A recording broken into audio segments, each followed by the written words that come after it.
should be able to see that at this point in time. So Kristen, thanks. Happy to share a couple thoughts, a little background, and some of the Excel tools that we developed over the last series of years for evaluating blasting related issues. Gosh, it's probably been about 25 years since I started tinkering with Excel to any significant degree, and it ends up being a really good tool for evaluation of blasting related parameters. There are some other individual tools on the market that I sort of entertained a long time ago, but sort of shied away from them because of the purchase costs and whatnot. And by going with Excel, I would be able to stay on a common platform that everyone at the OSM level, as well as the state and tribal lands, all have access to, and we could modify it as we saw fit. So, what I want to do initially is give just a little background primer to get the wheels cranking a touch on the basics of subject matter instead of just hitting you cold. And then I'll go into the various chunks of software that we've put together over the years, just in a brief fashion to give you some idea of the utility and how it could be helpful in your backyard, in particular with the inspectors that don't always, focus on the blasting related topics all that much. They've got a wide variety of other things to do, and the tools are intended to help them do their job a little bit more easily by focusing on the primary components of blasting and the blast logs. So, with that, I'll sort of get going here. All right, so what are we here to review? I want to take a quick look at the blast logs and what do we need to be looking at to control the adverse effects of blasting. So first off, what are the adverse effects that we're talking about? Going to be fly rock, ground vibrations, air blast, predominantly. Those are the three items that our regulatory programs specifically cover. And the fourth one would be fumes, which we don't specifically address, but can be addressed through the imminent danger components of our regulatory programs if necessary. But the programs I've developed up until this point in time cover predominantly the top three items here. And they focus on the blast records and helping throw a flag here and there when something seems out of amiss. It helps the inspector to make sure, for the most part, what they're doing is reasonable. And if they need to get down into the weeds as a general rule, they're going to have to ask for some help from one of the blasting specialists in the office, because it can get pretty involved on occasion. So, to evaluate these three items, that's going to be the focal point. So why do we do this? Number one, our statutory authority is to keep from hurting people and breaking things outside the permit area. And that's required by SMACRA. It's also required by civil law. People working on mine sites, they are liable for any damages they cause off the permit. Our job is to make sure that with a high level of confidence, it's reasonable to expect that they will accomplish that. And that's, again, what some of these tools will help you do at this point in time. So what are we going to focus on to begin with here? From a overall standpoint, we're going to look at the blasting part of it, which would be over here on the left-hand side with the high wall and a blast going off with some holes drilled into the earth. When they detonate those holes, there's going to be the potential for seismic energy moving through the ground, acoustic energy moving through the atmosphere, and at least the ground vibrations and air blast are eventually going to get to a house, where the house is going to shake, and sometimes your phone will ring that they're fearful of damage. And the amount of energy that arrives at that house is by and large controlled by two things, predominantly. One, the size of the charges they use on a blast, basically how hard you hit the ground. And secondly, how far away you are from the receptor or the point of concern. And most of you have probably seen that in terms of our scale distance limitations that are based on distance and charge weight size, charge weight per delay. In the absence of showing compliance with scale distance, they can place a seismograph, as loosely shown adjacent to the house here, which will monitor both the seismic and the acoustic energy.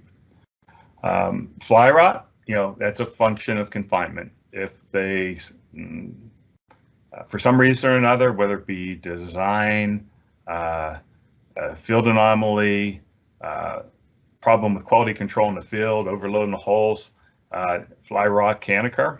And depending on what part of the shot it comes from, it could go a significant different distance. If it's coming off the back part of the shot towards the house here and goes mostly vertical, it could just travel a short distance off the face. I've seen rocks go 3,000, 4,000 feet. So the question is, what are the things in a blast log that we can take a look at to identify potential problems here before they really get out of hand. So from a two-dimensional standpoint, that's all well and good, but it is a three-dimensional problem. As illustrated here, there's a pit of coal and a blast in the center of the permit. There's the permit area around it. There's a blue house that's a compliance house. There's a red house that would be potentially a complainant house. And then there's another complainant house further away. So the spatial relationships certainly affect the migration of seismic and acoustic energy in these instances. While the blue house is the closest one, normally the one establishing compliance, certainly by virtue of its exposure to the free face on this particular schematic, it would be subject to the potential for fly rot more and air blast as well. The red house on the other side, it's going to be more exposed to seismic energy, most likely. Even though it's a little bit further away at 550 feet, there's still a chance that vibration is going to be higher than the blue house, simply because the vibrations have to go across the pit floor, and there's not, to get to the blue house, and there's not that continuous propagating medium to cause the seismic energy to travel at its strongest. So, we've got to pay attention to, the spatial relationships and how they're blasting. And what helps us establish the spatial relationships are the blast locations on each one of the logs. They're required to keep a blast location. Most places are using GPS coordinates these days. Some of the mines, I know in particular the middle part of the country, as well as the western part of the country, they're using mine coordinates or state planar coordinates. But either way, they need to be able to show where the blast took place on the face of the permit, so that when we were there to gauge compliance and measure the distances that they reported, we can remeasure the distances to these homes to make sure they're using the proper gauges and the proper distances. It's an onerous task, but it's something that they have to do, and it's something that we have to really check periodically. And the beautiful thing about it is there's no blasting involved in just establishing these spatial relationships. It's just a mapping exercise. Did they get the coordinates at the right place in the mine, and are they reporting the proper distances? And that's just a really big thing that needs to be checked more frequently in the field, in my opinion, and because it's not something I can go back to and recreate at a later point in time. So I would emphasize or encourage everyone to make sure that those things are checked with regularity. From a fly rock standpoint, it's pretty simple. It becomes a confinement issue. If confinement is lost on the explosives that are buried in the ground, material will be cast about, sometimes in a pretty radical fashion. The blaster is typically looking to design a shot where they bury just the right size charge at just the right depth to achieve some fragmentation without a radical release of energy to the atmosphere or to the or making fly rot. But by the same token, if they bury that charge too deep in the ground, as shown on the schematic on the left, all that energy goes into seismic energy and can cause ground vibration problems. So, the three things, I really want to focus on, in any evaluation, whether it be in person or with the Excel tools, is going to be the distance to the nearest structure, the size of the charge that they're using at the mine, and well as try to get a handle on the confinement of each and every shot. All right. So, from that standpoint, typically, most shots are drilled in some type of pattern, whether it be square or rectangular. And, they've got, the burden from the front row of holes to the nearest free face. That's the work that each one of the holes has to perform, fragmentation for. Then a spacing between the holes, and each one of those holes is loaded in some way, shape, or form, as shown on the left, where there's a primary explosive charge, the red area, that's a blasting agent, typically ANFO, or an emulsion. Down at the bottom, there's going to be a primer, which is a high explosives with a blasting cap. Two of those things together make a primer. And then they'll backfill with, most often in the coal mining industry, drill cuttings, which is called stemming, to help confine that energy in the ground. They will normally initiate these explosive columns in the bottom because the energy is meant to focus laterally towards the high wall. If they initiate on the top, there's a higher potential that the holes rifle out the top, blow out the stemming, and air blast becomes a problem, and fragmentation potential is certainly minimized as well. So, what we want to do, in these scenarios is they're required to report the amount of explosives loaded into each hole, and we need to check that. And it's an easy check. It's just based on the amount of hole that remains after stemming would be placed in.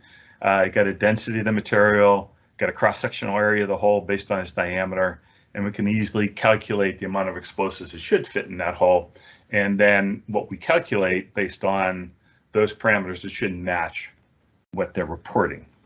So, now we're looking at, checking two things. One is the distance to the nearest structure, and secondly, how much explosives they're reporting to have been placed in each one of the holes. And the great thing about Excel is it can facilitate that process. Just entering the numbers, and you don't necessarily have to do all the hand calculations yourself and jot down the numbers. It not only does the calculations for you, but it also keeps a permanent record of what was reviewed at that point in time. All right. So, each one of those holes is going to detonate at a separate time, separated by at least 8 milliseconds. And if that's done, then each individual pulse, and here this shows the surface delays, lighting, the downhole delays, and then ultimately each hole will fire at a separate time. And that firing of separate times is enough to control vibrations. Seismic energy will move anywhere between, and unconsolidated materials, 3, 4, 5,000 feet per second, and the harder rock masses, 20, 25,000 feet per second.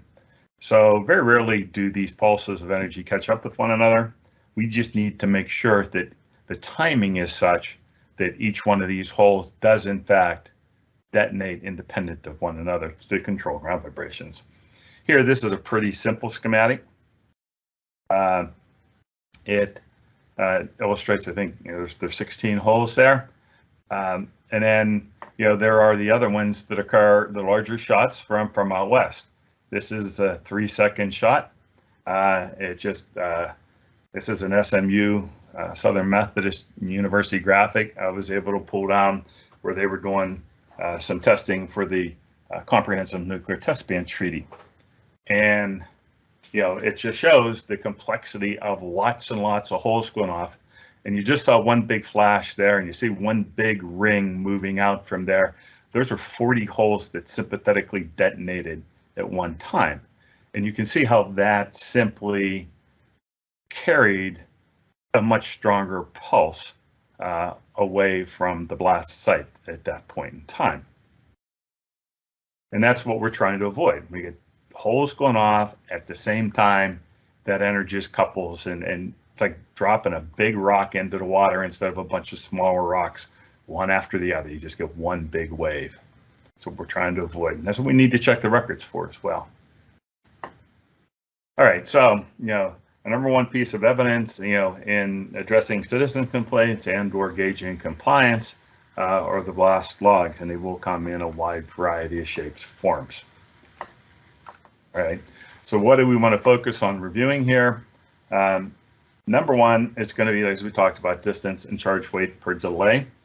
And from a ground vibration standpoint, we're going to use a square root scale distance, which is the distance from the shot divided by the largest charge weight per delay in the shot to the 1/2 power. We're taking the square root of it. Bureau's research over the years has shown that square root scale distance is a very good predictor of ground vibration levels. On an air blast standpoint, while we don't have anything that speaks specifically to that in our rules, we do use cube root scale distance in the science realm, which is the distance divided by the cube root of the charge weight per delay. And again, that works very well, but as you might expect, it's much more dependent on confinement than the square root scale distance. If a little bit of confinement is lost, it can create an elevated air blast spike straight away, or if a whole rifles one way or another. So since these are the primary, controlling factors of ground vibrations and air blast, they're really what we need to focus on from an air blast ground vibration control standpoint, in addition to looking at the timing. So that would be the third thing. In addition, well, then there's one more, of course, the confinement aspect of it, but that's a little bit more difficult to gauge. All right, so first off, know the location of the blast.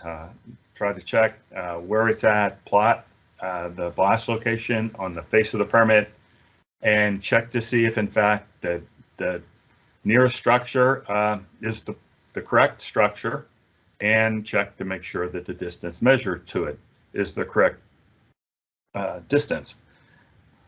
For sites that have been operating for a long time, it's easy for them to lose track, keep using the same structure and over again, and all at once there's a different closest structure.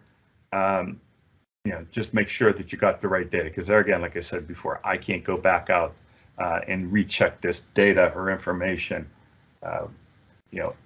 after the fact. This is something that has to be done in close proximity to the time the event happened, which fits in well with the monthly inspection protocols that we've got. All right, and then the other thing is know the charge weight per delay.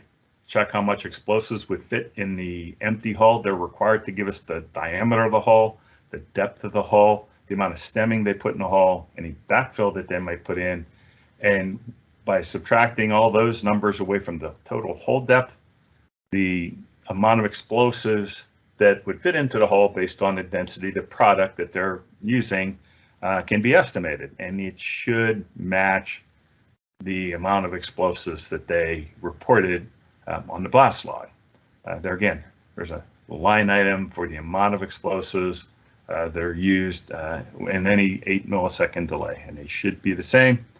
And of course, that's going to be somewhat contingent on timing the blasts out and looking for overlaps within that 8 millisecond window. So, those are the big ticket items that need to be reviewed at this point in time. And then, if we've got the scaled distance numbers and they do monitor with a blasting seismograph, both from a ground vibration standpoint, PPV stands for peak particle velocity, and dB stands for decibels. You can plot square root scale distance versus ground vibration data.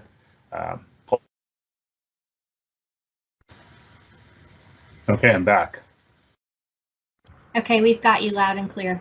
Okay, this is about where I left off, correct?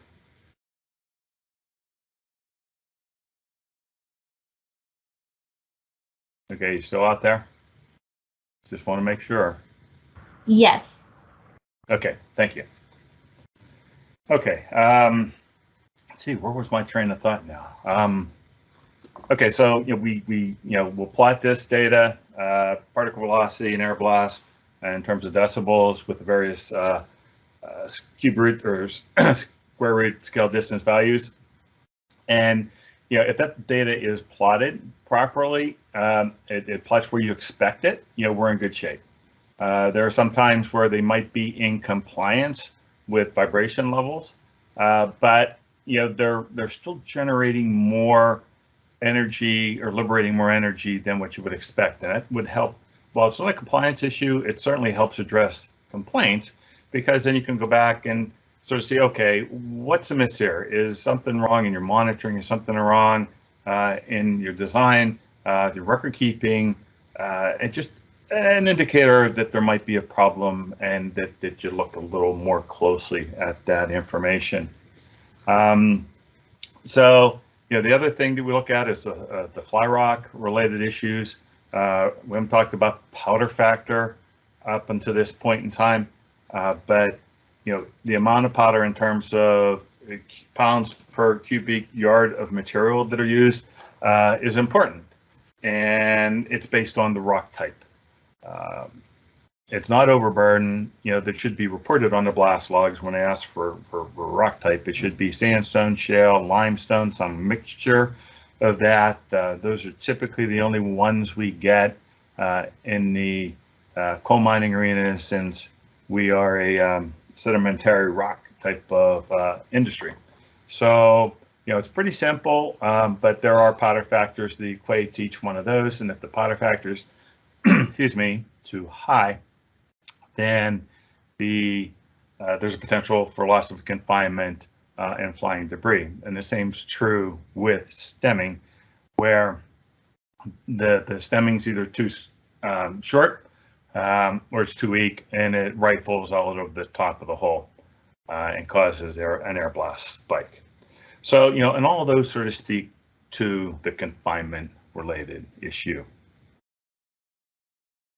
So focus on, this is what the Excel programs are going to do. They're going to focus on the blast location and the distances associated with that, the charge weight per delay, whether or not the amount of explosives they report to fit in each hole will in fact fit. The stemming, is there enough to hold that explosives energy at the collar of the hole or at the top of the hole? And then, based on the rock type, is the powder factor appropriate for the type of rock that they're blasting at that point in time? All right. So I've got a series of Excel tools developed over the years to help evaluate that, or these issues. The first one up is the blast design rules of thumb, which is predominantly for the blasters. It gives them a fundamental set of rules that they should be within for any given blast design. And while it's useful to them, and a lot of the states currently use that as the gauge for blaster certification training, it is a good tool for permit reviewers to use as mines propose an anticipated blast design, or give us a specific design to remediate a problem or mitigate a problem, whichever. You can go to this blast design rules of thumb to make sure that they're at least within acceptable industry parameters from a design perspective. The distance calculator calculates blast distances from the blast location to the nearest structure. It'll calculate the distance up to 3 individual structures. It takes GPS coordinates to do this. That's the more challenging aspect of our business. It's certainly the easiest for most blasters to get in the field, and certainly in the East right now, that's the more common way blast locations are provided. In the central part of the country and in the West, they're periodically or maybe often using state planar coordinates or just mine site coordinates. You can just use standard trigonometry to figure out the distances at that point in time. But this is a GPS distance calculator. The blast log evaluation program is just a data entry spreadsheet for each blast, and it cross-tabulates the data fields, plots a bunch of graphics to help digest whether or not their record keeping is in fair condition. It's a general overall wellness check of their program, just like going to the doctor. I'll check your heart rate, listen to your lungs, take your pulse, blood pressure. And if those are all okay, well, you're probably okay in other places. And that's what this program does. It just generally checks the overall health of their blasting program, record keeping, and so forth. The blast-induced vibration data evaluation program is about conducting regression analysis for both ground vibrations and air blast, and it can be used by the mining industry for modified scale distances, which may or may not be part of your program, or if they submit a modified scale distance request using a proprietary piece of software, you can take their raw data and at least check it with this to make sure that you would agree with their findings to modify their scale distance values. And also it helps predict vibrations at places where you don't necessarily have any seismic information, because once you run the statistical analysis, now you've got a predictive equation that is site specific to not only the geology in that area, but the blasting methodology that they conduct at that site.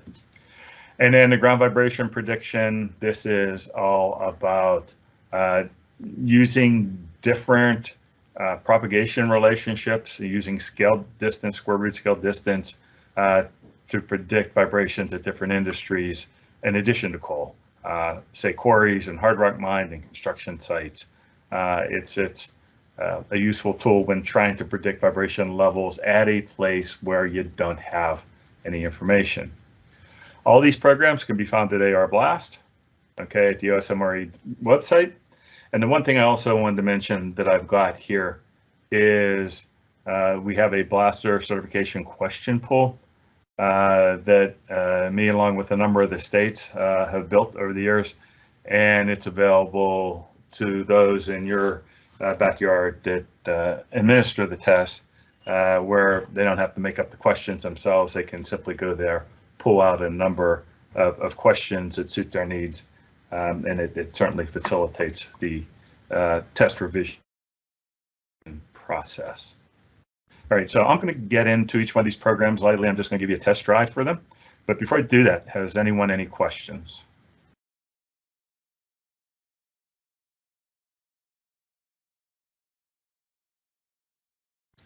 Okay, hearing none, I will first go to, I can open up, I had these all set up, so now I've got to sort of go back and relaunch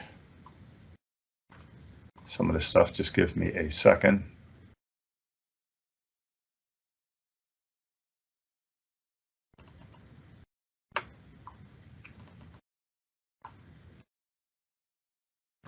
Okay, so the first one I have is blast design rules of thumb. First off, it will come in a sheet, and obviously I don't have time to go through this, but this is the set of rules of thumb that the blasters use as part of their test. I know I use it at the federal level. I know Rio Barney uses it in Wyoming, and certainly a number of other folks in the East use it. But what I've got in terms of an Excel spreadsheet to accomplish that is simply this little schematic. All right. Oops, sorry about that, a little bit too big. Where based on the rock type, let's say on the blast log or at the site, say a shale, and a blasting agent density that they might have 0.85, which is pretty standard for ammonium nitrate and fuel oil. Distance to the inner structure, let's say 2,000 feet. And then say a hole depth of say 60 feet. Those are the uncontrollable factors to the blaster. That's what they all have to start with. The type of rock, the distance to the nearest house, and how deep they need to go to get to the coal or get to grade, depending on the kind of blasting that they're using. Once I click off this field, everything downstream of that populates, and it gives me the basic parameters that would generally work in this environment to achieve the proper powder factor. Okay, so I'm just going to go here. Normally we don't use 8-inch holes, so I'm just going to take that to 7.785. Okay, or 875. Sorry about that. 875, which is 7 3/4 inch hole. And then once I change one of these fields, it changes everything downstream. So an acceptable burden would be 20, and acceptable spacing would be 30, stemming 14 feet, powder column 46 feet. I'd have a loading density of 17.9 pounds per foot. 830 pounds of explosives would fit in that hole. Got a powder factor of 0.64 right here. And if I look at the powder factor over here, range, that's appropriate for shale. And a scale distance of 69. And with a scale distance of 69, a compliant shot is anything over 55. Higher scale distances are compliant. Higher than 55 are compliant in our regulatory program. And that goes on to predict the vibration levels, both the worst case and what one would expect at 2,000 feet using 830 pounds of explosives. All right, so it's a quick way to check whether or not their parameters are reasonable. If you look at this powder factor number, and for shale, it's up around 1.25, there's a good chance there's fly rot. So it helps, it's a down and dirty way of estimating shot parameters, okay? And it's especially useful if you're not really accustomed to doing this yourself. All right, so that's one of them. All right, the next one is going to be the distance calculator, and what that does here, I got an instruction sheet up front, and down at the bottom here, there's tabs, one for decimal degrees and the other for decimal minutes, seconds, or decimal or degrees, minutes. Okay, one's degrees, minutes, decimal, seconds. The other one's degree, decibel, minutes. All right, you can enter those types of coordinates here, or on the first tab, just decimal degrees. And what it does is takes the blast location in the red here, you put up to 3 structure locations in here, and it will calculate the distance to each one of those. And tell you which one is actually the closest. And then you can check that against the structure that they reported as part of the blast log. And what's nice about this also is all these, once these data points are entered in, This is set up in such a way that it can be easily imported into, say, ArcMap, ArcView, Google Earth, or whatever, for plotting the blast locations on the face of the planet, and or in association with the permit boundaries, so that one can tell whether or not the coordinates are at least in bounds from a permit boundary standpoint. So there's a number of uses for this one as well. The next one is the blast log evaluation program.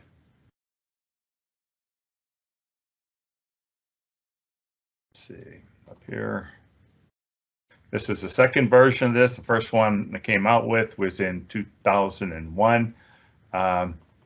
And when it comes to you, it is predominantly, okay, there we go.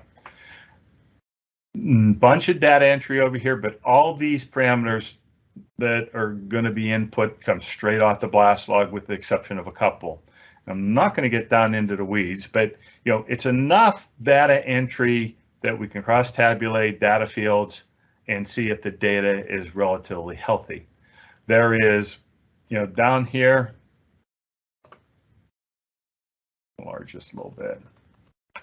Down here at the bottom, there's reported the seismograph data as well as the blasting log data up above, and it's going to plot the ground vibration data and acoustic energy data with the blast log data, and you can get a sense of compliance and whether or not there's something unusual going on. It also has a second component for additional monitoring. Quite often, they'll be monitoring it in closer, say, gas well than a residential structure. Maybe an underground mine, maybe a water tower or a power tower.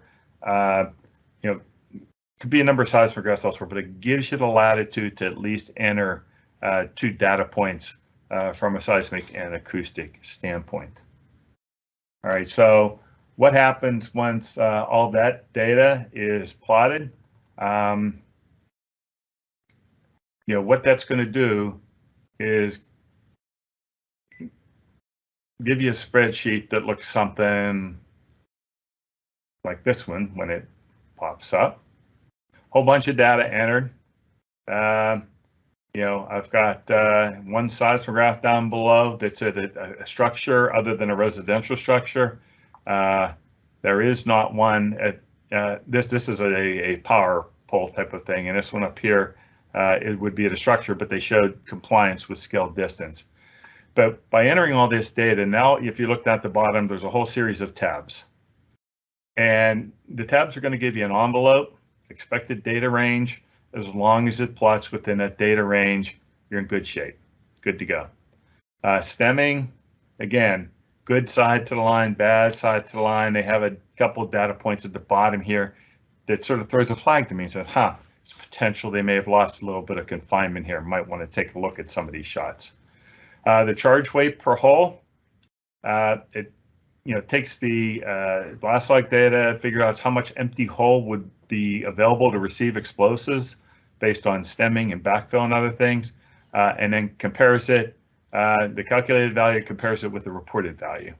And all the data points should fall right on this line, which means the amount of powder that they reported per hole would actually fit in each hole. And for the most part, this record was pretty good.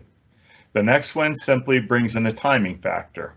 Again, both should be exactly the same. It should be a one-to-one relationship, but you can see there's a little bit more scatter in the data. So, okay, maybe they just need to tighten up their record keeping a little bit, and I might just have a chat with them about that. The next tab is a distance comparison. The distance reported on this axis versus what was measured. Here, they were reporting the wrong structure. So all the data points plot well off the line where they should be. If the right structure is being reported, the distance should match, the calculated distance should measure what was reported. Powder factors, here they were shooting, this line's for sandstone, this line's down here for shale. The They were mostly shooting, appropriately, but, it looks like either they, were shooting heavy, or maybe they just named the wrong type of material. Maybe they actually were shooting all sandstone here instead of shale. But it helps me go back and sort of help them tighten up their record keeping a little bit. Compliance with scale distance. Here again, points. This is this is just distance and square root scale distance over here. All the points that plotted above the lines are compliance. Ones below are out of compliance. These are for a gas line down here. These are for the residential structures. So for the most part, they were in compliance up here. All right, but they were using a seismograph down here, so these didn't really count. The next one, plotting scale or peak particle velocity versus the distances, the different tiers that we have. Here again, all the vibration levels at this pipeline at this point in time are all in compliance by virtue of being below the lines up here. Then I plot scale distance versus particle velocity. All the vibrations are pretty low, below what all the acceptable propagation relationships are across the country. They're in compliance with the blasting level chart, which is a part of our regulatory arrangement, and also the air blast, even though, and the air blast level is at 133 decibels. So what I do with these graphs is I use them all in conjunction, and I know I'm just really flying through this, but I can interpret where they're most likely to have problems from either a design standpoint or a record keeping standpoint for any given site. And as somebody does the data entry on the site, I am certainly more than able and willing to help them interpret the graphs. The last couple that I just want to throw up there as well is the let me back up here.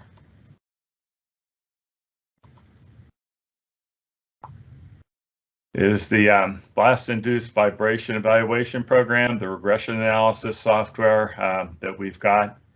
And this takes seismograph data, preferably a number of different seismographs spread across the mine site or outside the mine site, and you measure a number of events, and based on the distance from the blast, the charge weight per delay, the particle velocity and air blast, it will perform a regression analysis on both sets of data after plotting them. And it'll give you the mean line here, the black line through the center of the data set, 2 standard deviations from the mean up top, give the R-squared value up here. Anything over 0.7 is pretty good. And down at the bottom, it will give you the format of the equation that will you can use to use scale distance to calculate ground vibration levels that are most likely to be generated at each one of these individual sites. So it's taking square root scale distance as the primary variable and using it to predict peak particle velocities. And then the other one is the air blast, same type of thing. Cube root scale distance down here against air pressure on this side, runs the regression analysis, R-squared value at the top, and the equation for predictive lines for this particular site. What most people will do with the ground vibration one when using a modified scale distance in this instance, say that the vibration level allowable here at this site is 1 inch per second. They'll come to 1 inch per second across here to the 2 standard deviation line right here, and drop down here till it intersects this line. And at 1 inch per second, they should be able to use, in this instance, a scale distance of 70, and with a high level of confidence, be able to achieve 1 inch per second. That's what the modified scale distance is all about. And then I know I'm just right at about an hour. And the last one is just another predictive tool for ground vibrations. Which one is it? Predictions one here. And this will allow you just to put parameters in. I don't have time to really cover this, but it's something it's a good tool for your engineers and whatnot to play with, as is the regression analysis software. It's a little bit more challenging to use. The first couple of tools I gave you, the blast design rules of thumb, as well as the blast log evaluation program and the distance calculator. Those are the ones primarily aimed at the inspectors in the field, and these last couple that I have shown you are primarily aimed at the permitting staff as well as the engineers in your backyard. And like I said, to find that information, it's simply a matter of going to the OSM RE website here.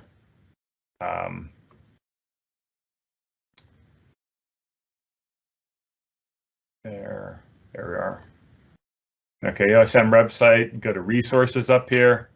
Okay, over here there'll be a drop down for blasting, and under AR blast, all the way at the bottom, series of tables here with a bunch of research information that's available for your folks to use from a permitting standpoint, or just a troubleshooting standpoint, and all the way down at the bottom are the Excel tools that we just discussed.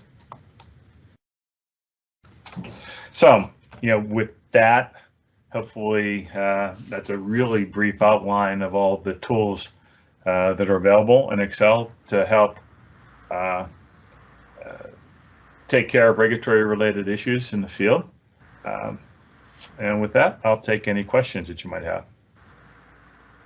Ken, Marcelo had to drop, but his question was, are you teaching these tools as part of an NTTP or TIPS class? I am not. I am teaching them on demand. Okay, thanks.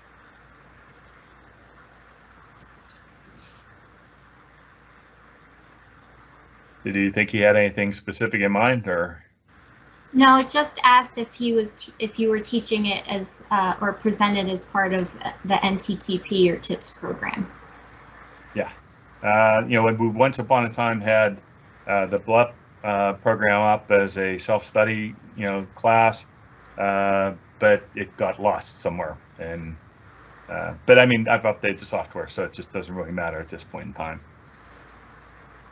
Okay, thanks. That seems to be all the questions that I see here in the chat. I know a few people dropped when we had those technical difficulties, but I am recording this, so I will send it out to everybody. Great. You have there's my contact information up front in this. When you make it available, you just might want to drop telephone number into the email or the notes, whatever you send out, and I'll be happy to help understand a little bit better, give a little bit more guidance, or help with that answer your interpretation. Okay, great. Thanks so much, Ken. You bet. You're welcome.